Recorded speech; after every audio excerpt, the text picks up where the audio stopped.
Olá, você internauta, a paz do Senhor. No ar pela TV CPAD, o programa Teologia em Foco. O entrevistado de hoje é autor da obra Revestidos de Poder e atualmente lançou também pela CPAD a obra O Espírito e a Palavra. Recebemos hoje Gutierrez Siqueira. Muito bem-vindo, irmão Gutierrez. Obrigado, pastor Gilberto. Um prazer estar aqui novamente e um prazer sempre conversar com os irmãos a respeito da nossa teologia. O foco de nossa entrevista de hoje é hermenêutica pentecostal. Vamos ao foco. Hermenêutica pentecostal, o que significa isso, irmão Gutierrez? Porque assim, hermenêutica não é hermenêutica? Hermenêutica pentecostal não seria uma espécie de bairrismo do pentecostalismo? De fato, quando a gente fala em hermenêutica, há princípios gerais que se aplicam a qualquer grupo religioso. Nem só cristão. Na verdade, qualquer leitura que a gente faça de um livro, a gente está fazendo o exercício hermenêutico. A hermenêutica é interpretação, então faz parte da vida, mesmo aquele que não tem uma vivência com as letras, não seja um erudito, né? A gente está interpretando o tempo todo. Só que quando a gente fala de hermenêutica pentecostal, a gente está falando de características centrais dessa tradição que ajudam na leitura, que realçam o texto. Então, nesse sentido, tem uma hermenêutica católica, tem uma hermenêutica luterana, tem uma hermenêutica reformada e existe uma hermenêutica pentecostal. Por exemplo, os reformados, de maneira geral, eles se preocupam muito com a questão da doutrina da salvação. É um foco muito importante mesmo em toda a tradição reformada. Isso começa já no século XVI. E você vê que é muito comum você ouvir um sermão reformado ou mesmo um livro que vai trabalhar Gênesis ou vai trabalhar Êxodo e vai trabalhar a partir da perspectiva da doutrina da salvação, né? Embora esses textos não tenham sido escritos com esse enfoque, né? Então, isso é um exemplo de hermenêutica reformada. A hermenêutica pentecostal, da mesma forma, vai pegar a sua ênfase no papel do Espírito Santo como o Espírito que ajuda a igreja a se desenvolver, a crescer, a se expandir pelo mundo e vai fazer essa leitura de maneira mais cuidadosa do que as demais tradições cristãs. Por isso que a gente chama isso aí de hermenêutica pentecostal, né? E quais são os grandes princípios que norteiam ou que guiam a interpretação das Escrituras no pentecostalismo? Olha, principalmente a questão dos textos de Lucas, tanto o Evangelho de Lucas quanto também o livro de Atos, que na verdade é um livro só, né? Foi separado em um segundo momento, mas na escrita de Lucas é um livro em duas partes. E o papel da narrativa no pentecostalismo é muito importante. É importante aqui mencionar que quando a gente fala em narrativa, a gente não está falando em teologia narrativa, segundo aquela perspectiva da igreja emergente que havia ali em meados dos anos 2000, 2005. A gente está falando de uma outra coisa. O pessoal confunde, é muito comum essa confusão na internet. Quando a gente fala de hermenêutica, da importância da narrativa da hermenêutica, é a seguinte, é falar que aquilo que é narrativa no texto bíblico, não só Atos, mas inclusive as narrativas do Antigo Testamento, elas não foram escritas apenas para servir de história, apenas para nos trazer informações sobre o início da igreja. Elas foram escritas ali por Lucas com um propósito teológico, esse é o enfoque. Então, o pentecostal, ou a hermenêutica pentecostal, vai destacar esse papel da narrativa. E a narrativa é importante na própria tradição pentecostal, que é uma tradição muito oral, é a tradição do testemunho, é a tradição da pregação, em que todo mundo, de alguma forma, é pregador. Então, a narrativa do próprio testemunho de vida tem um papel muito importante no desenvolvimento da espiritualidade pentecostal. E por isso que o pentecostal, quando se depara com uma narrativa, como é o caso de Atos, ele tem uma identificação muito próxima. Então, é um distintivo aí da teologia pentecostal. Um outro, há uma valorização muito peculiar da Bíblia. Em que sentido? O pentecostal, ele ama muito a Bíblia. Embora eu costumo falar, ama muito a Bíblia, mas isso não significa um amor pela exegese, necessariamente, né? Mas esse amor pela Bíblia é um amor que olha o texto bíblico como a voz viva de Deus. Não é apenas um registro religioso de 2 milênios atrás. É um registro, sim, de algo do passado, mas que faz toda a diferença no meu presente. Que inclusive tem respostas para aquele exato momento de uma luta que ele está passando. Isso mesmo. Alguém pode argumentar que todo cristão pensa dessa forma, e é verdade. Só que no pentecostalismo isso é realçado de uma outra maneira, isso é destacado mais fortemente, né? Quem congrega na igreja pentecostal sabe disso. Então é muito comum essa relação com o texto em busca de respostas para o dia a dia, né? O pentecostal médio não vai ler o texto para saber, né, mais sobre a cultura romana ou sobre a cultura grega. Ele quer saber uma resposta sobre o problema que ele está passando na família hoje. Então é bem interessante essa visão que o pentecostalismo tem da Bíblia, que isso acaba influenciando a sua paixão pela Escritura como voz viva de Deus, acaba trazendo um senso de realidade divina no dia a dia mais forte. A gente passa hoje num processo muito grande no Ocidente de secularização, não é de hoje. Isso aí já vem há 3 séculos, o processo de secularização. E uma das trincheiras de resistência à secularização está no pentecostalismo, né? Então o pentecostalismo não é que ele também não passe por um processo de secularização, que é quase inevitável, mas ele passa de maneira mais lenta do que outros cristãos que não têm essa mesma relação com a Bíblia. Como os pentecostais leem a Bíblia, como essa leitura molda a visão que eles têm sobre política, ética e social? Uma pergunta interessante, eu trabalho muito isso no meu livro, O Espírito e a Palavra. O pentecostal, por ter uma visão de realismo bíblico, né? A Bíblia fala muito da presença do mal, o mal do pecado, o maligno como uma personalidade, né? A figura do diabo, dos demônios. Então isso é muito vivo também na espiritualidade pentecostal. Então, o pentecostal, por acreditar muito nessa presença, infelizmente na queda que a gente passa no mundo, tende a ter uma visão mais pessimista, né? Ou mais realista, digamos assim. Então isso influencia muito a questão ética, a questão moral. Os humanistas, de maneira geral, eles têm uma visão muito positiva do homem. Eles acham que basta você educar o homem, dar uma educação razoável, que o homem vai ser um ser maravilhoso, tal. A salvação está na educação. O pentecostal não crê nisso. O pentecostal, ele tem uma visão da depravação total do homem muito forte. Ele sabe que não basta apenas uma educação boa, não basta apenas uma riqueza para que o homem desenvolva a sua moral. Precisa passar por uma transformação espiritual, por uma conversão, né? O papel da conversão no pentecostalismo é muito destacado. É muito comum, qualquer culto, chamar pessoas à conversão. Isso não é comum em toda a tradição cristã. Isso é um traço muito forte do pentecostalismo. Por quê? Porque se acredita que o homem só vai mudar de fato com a transformação de Deus, com a regeneração do Espírito Santo. Não é por meios humanos, né? Então isso molda muito a ética pentecostal. Um outro exemplo que a gente pode ver no pentecostalismo é a sua relação, por exemplo, com o trabalho que ele tem em regiões mais difíceis das cidades, né? O pentecostal enfrenta isso de uma maneira até corajosa, porque está ali na ajuda do Espírito Santo para enfrentar uma evangelização numa favela, por exemplo. Isso muitas vezes influencia também a visão do pentecostal, porque ele vê que aquelas pessoas, apesar de todo esse traço maldoso, de toda essa queda, são pessoas com uma alma que precisam de salvação, que precisam de transformação e vão atrás disso. Então isso é muito lindo no pentecostalismo, né?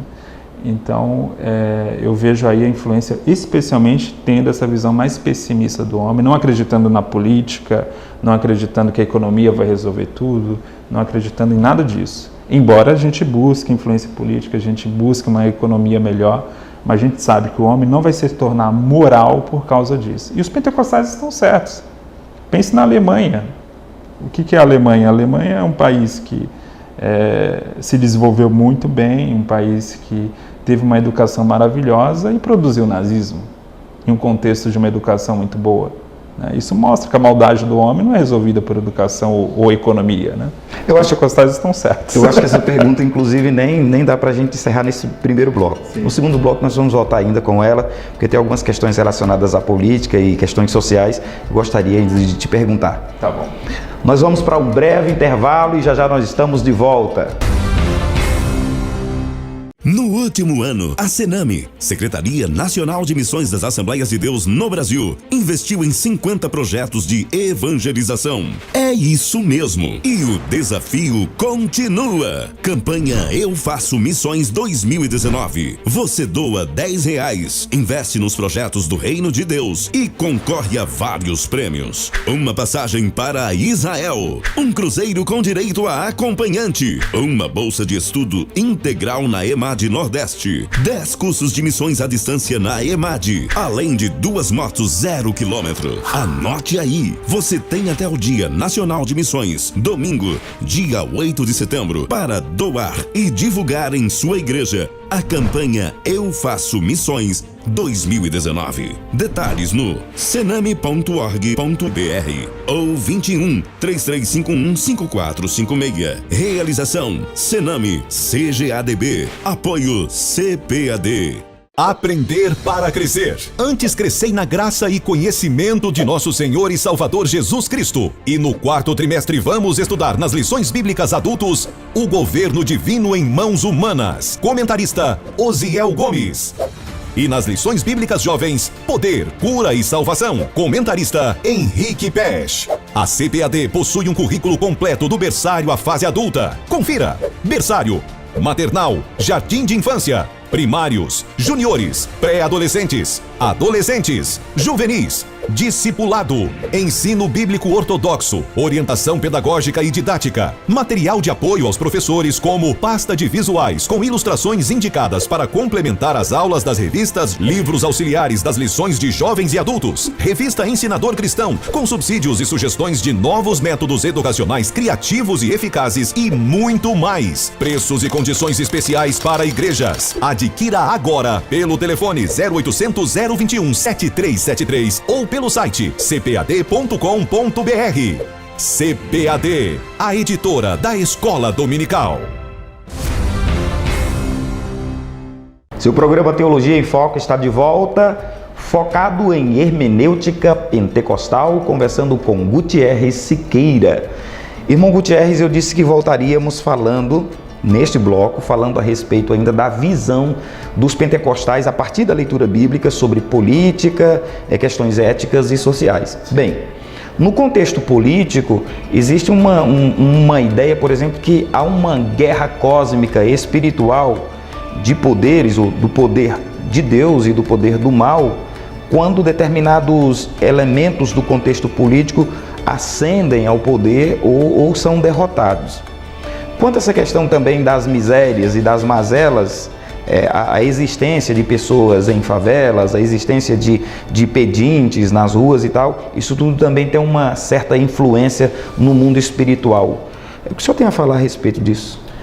O pentecostalismo clássico, ele nunca colocou sobre os homens uma visão cósmica no sentido, esse aqui representa o bem e esse aqui representa todo o mal, né? De maneira geral, se olha com desconfiança para todo mundo. Essa é a essência do pentecostalismo, ou essa foi, né, a essência do pentecostalismo por muito tempo em relação à política, né?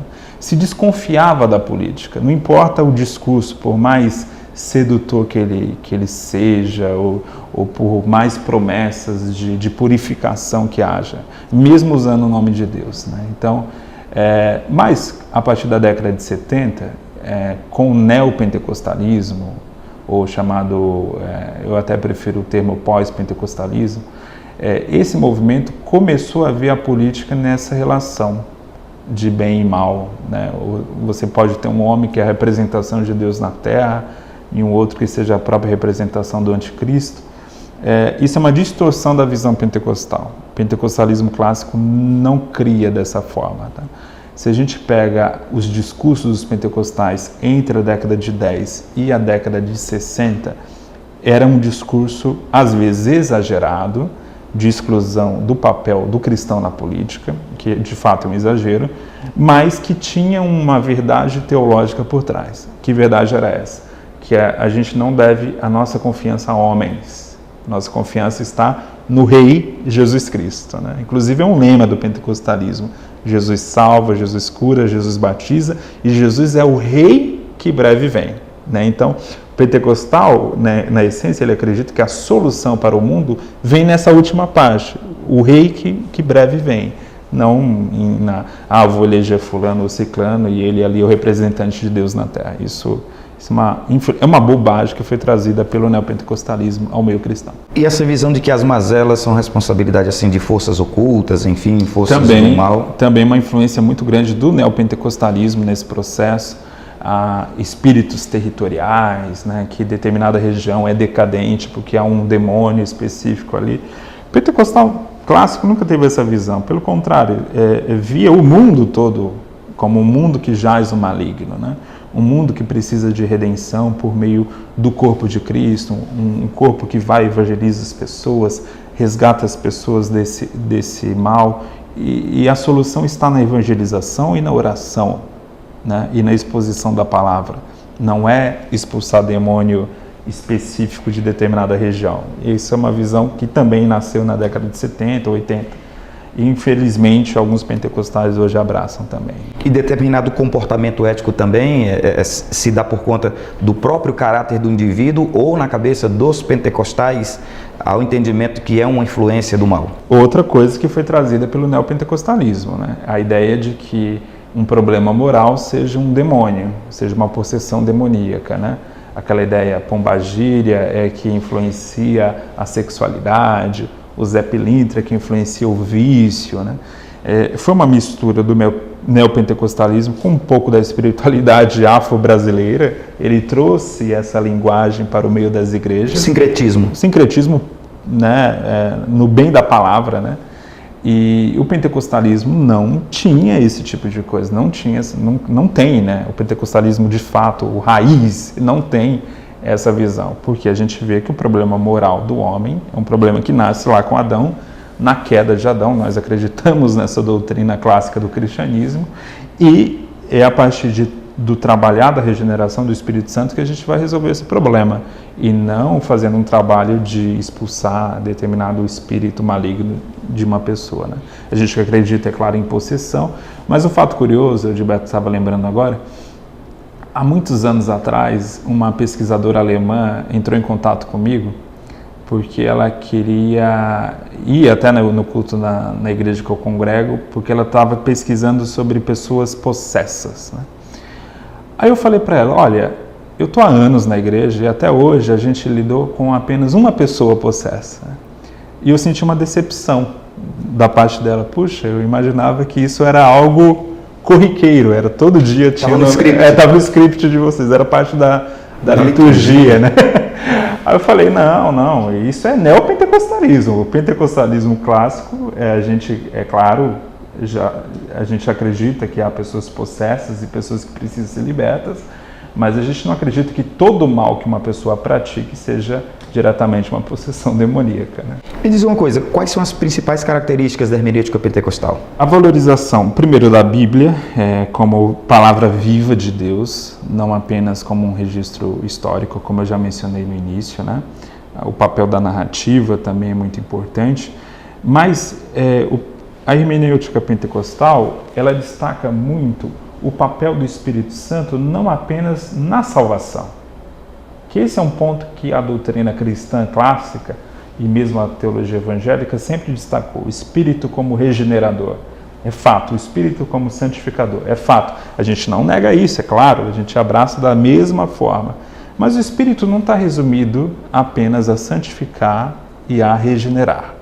O Espírito, já no Gênesis, ele equilibra a criação, né? O caos do início da criação, o Espírito pairava sobre as águas e essa organização foi feita pelo Espírito Santo.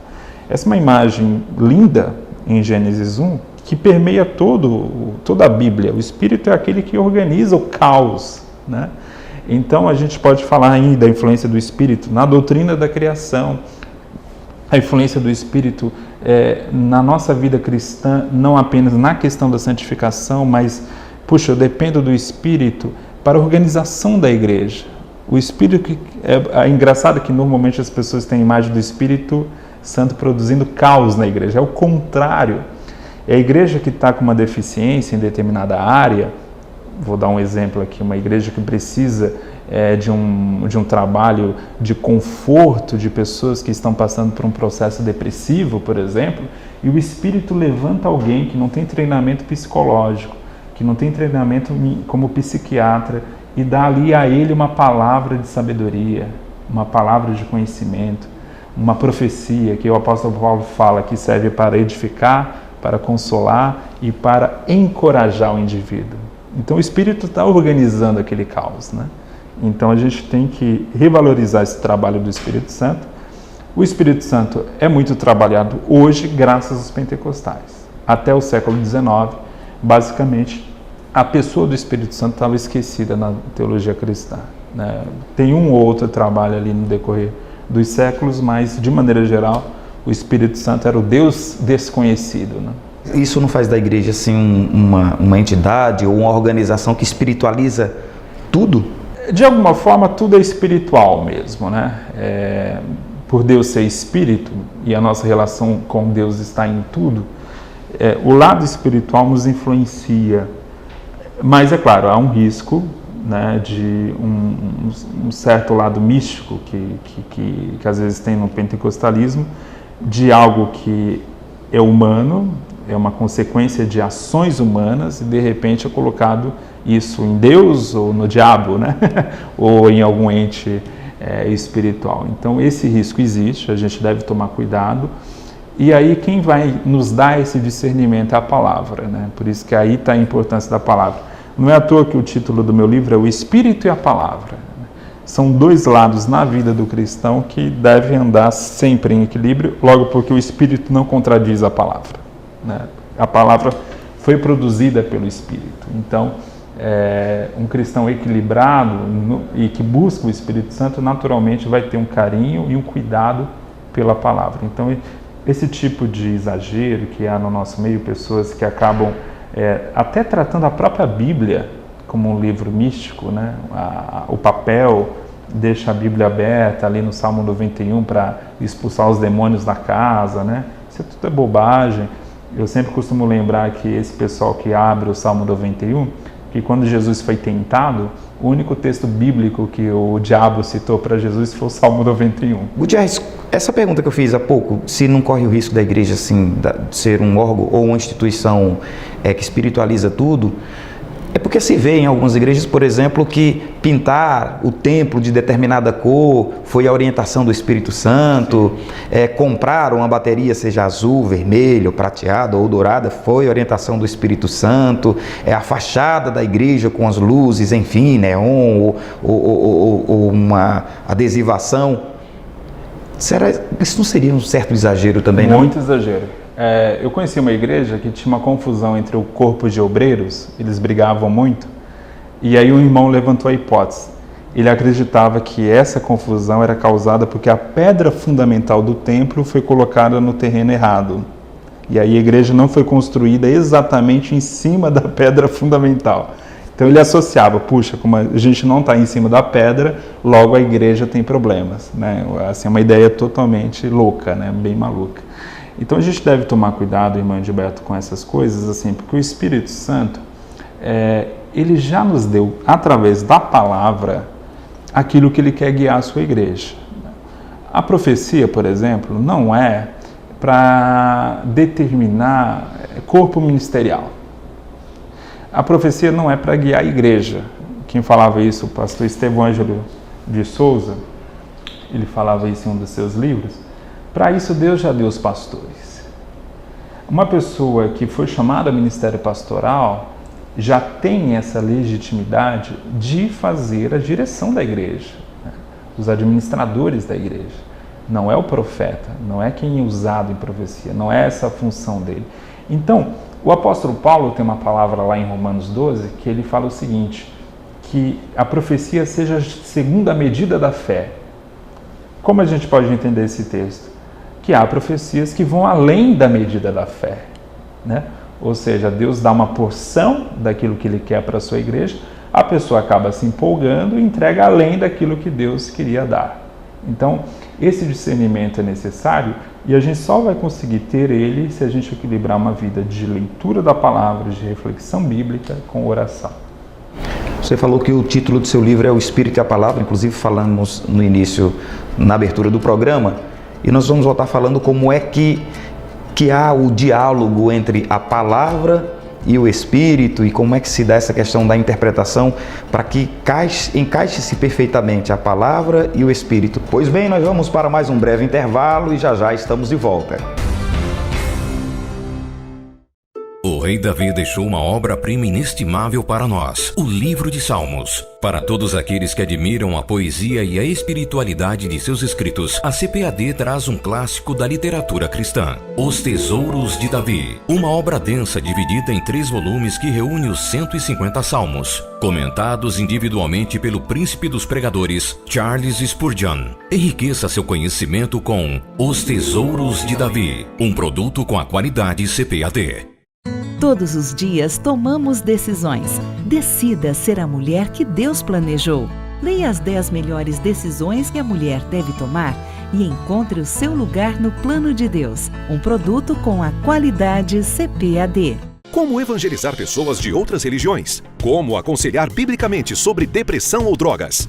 A Bíblia do Pescador oferece estas e muitas outras respostas para quem pratica o evangelismo pessoal. Uma obra completa que aborda de forma acessível conceitos fundamentais que tornam simples e claro o discipulado, o aconselhamento e a evangelização.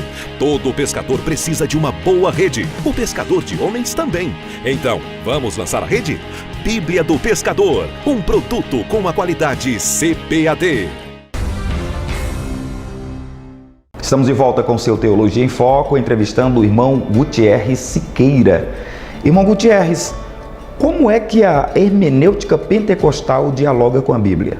A hermenêutica pentecostal, como qualquer hermenêutica que se preze evangélica, né, tem a Bíblia como a sua principal fonte de verdade, né?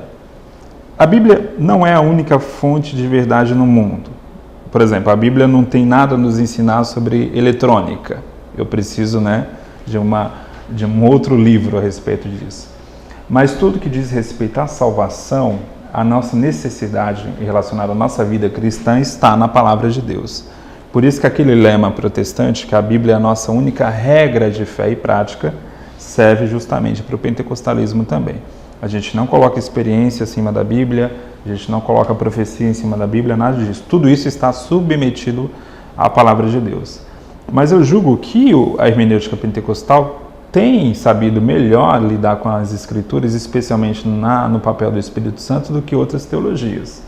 Por exemplo, porque a hermenêutica pentecostal respeita cada autor nos seus termos. Por exemplo, o apóstolo Paulo, ele trabalhou muito a figura do Espírito Santo. Agora, o apóstolo Paulo trabalhou especialmente na questão da salvação e da santificação, embora ele tenha trabalhado também os dons espirituais. Mas o foco central do apóstolo Paulo foi a relação do Espírito com a salvação, né? Isso permeia todas as cartas paulinas, basicamente. Já Lucas associa muito o Espírito Santo a esse revestimento de poder para o trabalho, para a evangelização, para a missão. Nem Paulo nem Lucas estão se contradizendo, são complementares, né?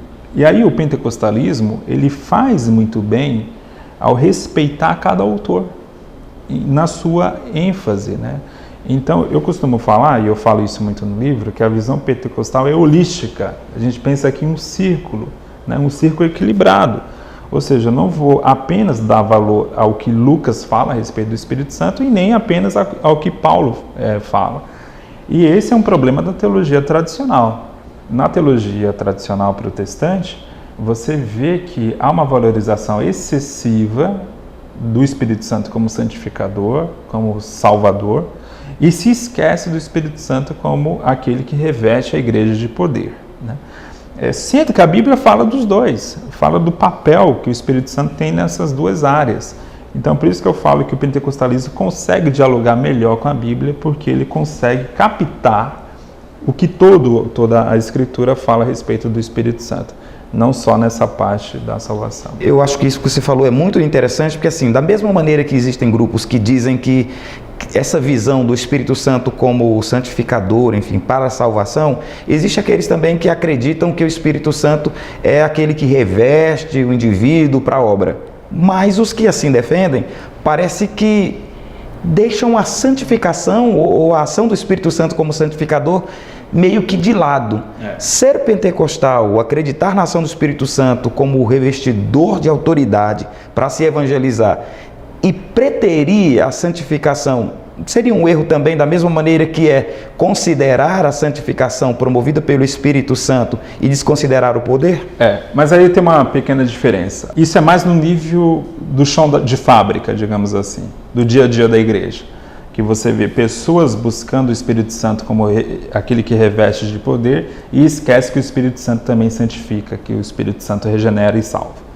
Só que no âmbito da teologia, quando a gente fala aí de teologia oficial, o pentecostalismo nunca esqueceu disso. Eu menciono um nome aqui da casa, o pastor Antônio Gilberto, a sua principal obra é sobre o fruto do Espírito. Ele sempre foi conhecido como um teólogo pentecostal, mas a sua principal obra não é sobre batismo no Espírito Santo nem sobre dons espirituais, mas sim sobre o fruto do Espírito. Quando a gente pega um teólogo inglês como o Donald G., que foi praticamente um fundador da Assembleia de Deus da Inglaterra, a sua principal obra também é sobre o fruto do Espírito. Então, a tradição pentecostal, ela não esqueceu que o Espírito Santo reveste, que o Espírito Santo santifica. Mas a gente tem que reconhecer, sim, que no dia a dia das igrejas, há pessoas que buscam muito o poder de Deus e Deus até concede dons a essas pessoas, pessoas que são usadas em cura divina, por exemplo, mas a sua vida é completamente desregrada, uma vida completamente, às vezes bate na esposa, compra e não paga, dá mau testemunho, né? Então a gente tem esse problema, sim, no nosso meio pentecostal. Mas não é um problema da nossa teologia. É justamente de falta da nossa teologia chegar nessas pessoas. Porque se chegasse, não iam pensar assim. Eu já ouvi certa feita alguém criticando, dizendo que o problema está na busca pelos carismas e o esquecimento do caráter. Paulo, ele não tem esse problema. Ele, por exemplo, fala em 1 Coríntios 14, buscai com zelo os dons espirituais, né? Procurai com zelo. A ideia aí é muito intensa, né? A palavra zelo ali, no grego, é a mesma origem da palavra zelote, que é a ideia de um sujeito fanático, né? Então, buscar com zelo é buscar com uma intensidade bastante grande. Ao mesmo tempo, ele fala do amor ali como equilíbrio, né? Então, uma coisa não anula a outra. A gente tem essa tendência na vida, né? Viver assim, ou 8 ou 80, ou eu vou para lá ou eu vou para cá, né? E a vida não, a vida pode ser, a vida cristã especialmente, pode ser uma questão mais equilibrada, pode ser oração e palavra, pode ser dons espirituais e amor, não precisa fazer uma escolha, né? Tem uma frase muito boa do A.W. Tozer, quando perguntaram para ele, o que é mais importante, a Bíblia ou a oração? Aí ele perguntou de volta, o que é mais importante, a mão direita ou a mão esquerda? Então é essa a ideia, a gente precisa das duas, né? E com as outras hermenêuticas e teologias, como é que a teologia pentecostal dialoga? Eu falo no meu livro, O Espírito e a Palavra, a respeito disso, que a hermenêutica pentecostal, ela não se pretende substituir a hermenêutica clássica. Não é o propósito da hermenêutica pentecostal. A gente não veio inventar a roda, né? A gente não veio jogar fora 2000 anos de história de cristianismo, pelo amor de Deus, pelo contrário, né? Então a hermenêutica pentecostal, ela trabalha com a ideia de ser complementar. Também a gente não acredita que a tradição cristã é algo, uma torre de marfim que não pode ser tocada, né? É claro que houve coisas que a tradição cristã acabou perdendo. E a gente não pode culpar, ninguém tem tempo de trabalhar todos os temas da fé cristã. Lá no terceiro século a preocupação era Cristo. Lá no século XVI a preocupação era a doutrina da salvação. Passaram anos e anos lutando com isso. Aí não deu tempo de trabalhar a doutrina do Espírito Santo. A gente chegou e a gente está trabalhando essa doutrina melhor do que a história cristã. Mas a hermenêutica pentecostal, na verdade, sempre esteve presente. Sempre. A questão é de foco. É de foco. Esse foco no papel do Espírito Santo, especialmente na sua relação como aquele que reveste de poder a sua igreja para evangelizar, para ir para fora, e também reveste a sua igreja para dentro através dos dons espirituais. Mas, volto a repetir, a gente não está inventando a roda. A nossa relação com, por exemplo, quando a gente fala a respeito de Cristo, da figura do homem, de céu e inferno, a gente pensa igual a qualquer outro cristão. A gente não está inventando nada. E mesmo sobre a doutrina do Espírito Santo, a gente pensa igual a outro cristão. A questão é que a gente vai destacar que houve alguns pontos esquecidos, especialmente o papel do Espírito no revestimento de poder. No quesito interpretação da Bíblia, o pentecostalismo de matriz assembleiana tem alguma característica específica? Tem. O pentecostalismo assembleiano, ele destaca muito o papel do falar em línguas, que muita gente até acha exagerado essa ênfase. Engraçado que não é, porque ela é muito bíblica essa ênfase. Se a gente pega textos como, você pode ler em casa, textos como Números 11, como 1 Samuel 10, 19, Joel 2, Lucas 1, Atos 2, Atos 4, Atos 10, Atos 19, você sempre tem uma associação do Espírito, do derramamento do Espírito com uma expressão profética. No Antigo Testamento era exatamente uma profecia e no Novo Testamento falar em línguas. Lá em Apocalipse, se eu não me engano, Apocalipse 19, há uma frase assim: o espírito de profecia é o testemunho de Jesus, né? O testemunho de Cristo é o espírito de profecia. O que se quer dizer com isso, né? Se quer dizer o seguinte, que a proclamação da palavra, que é o grande propósito de atividade da igreja, essa proclamação ela precisa ser feita com a ajuda do Espírito Santo. E não é à toa que Deus nos dá a marca do falar em línguas. Por quê? Porque é como se Deus estivesse dizendo para a gente o seguinte: da mesma forma que eu estou te capacitando a falar de uma forma que você nunca aprendeu, eu vou te capacitar a falar do meu evangelho para toda a criatura, né?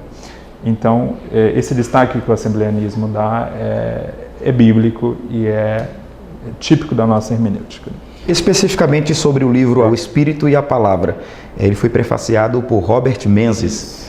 O que significa para você ter um livro prefaciado por este autor pentecostal? Olha, para mim, um baita privilégio. O Robert Menzies é o meu teólogo pentecostal predileto. Para quem não conhece, o Menzies, ele é doutor em teologia, foi orientado, na verdade, pelo Marshall, um teólogo metodista mega importante.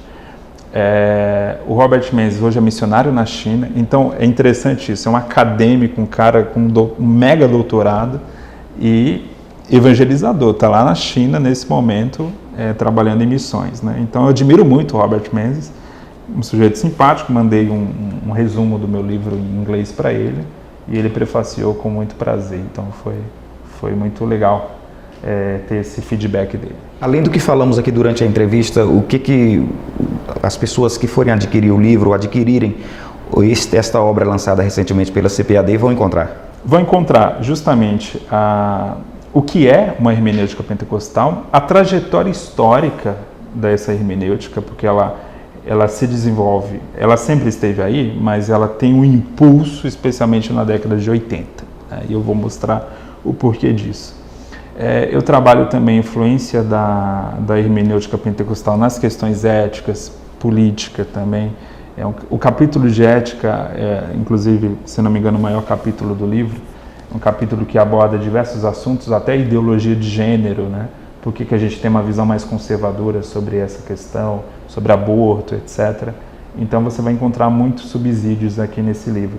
E também tem uma questão interessante aqui no livro, que eu julgo interessante, que é como que os pentecostais muitas vezes abraçaram ideias legalistas. E por que disso? Aí eu vou explicar. Isso é mais fruto de uma situação social do que de reflexão teológica, né? E eu vou mostrar por quê. E não é exclusividade dos pentecostais. Gutierrez, muito obrigado. Deus abençoe. Foi Amém. Um grande prazer recebê-lo segunda vez no Teologia em Foco. Espero que você volte outras vezes. Amém. Estou à disposição dos irmãos e Deus abençoe a todos que estão assistindo esse vídeo. A você, amigo, irmão internauta, muito obrigado por ter acompanhado o nosso programa de hoje. Eu te convido a inscrever-se em nosso canal, ativar as notificações para receber informações de novos conteúdos. Também curta, compartilhe e comente o programa de hoje. Um forte abraço a todos, a paz do Senhor e até nosso próximo encontro.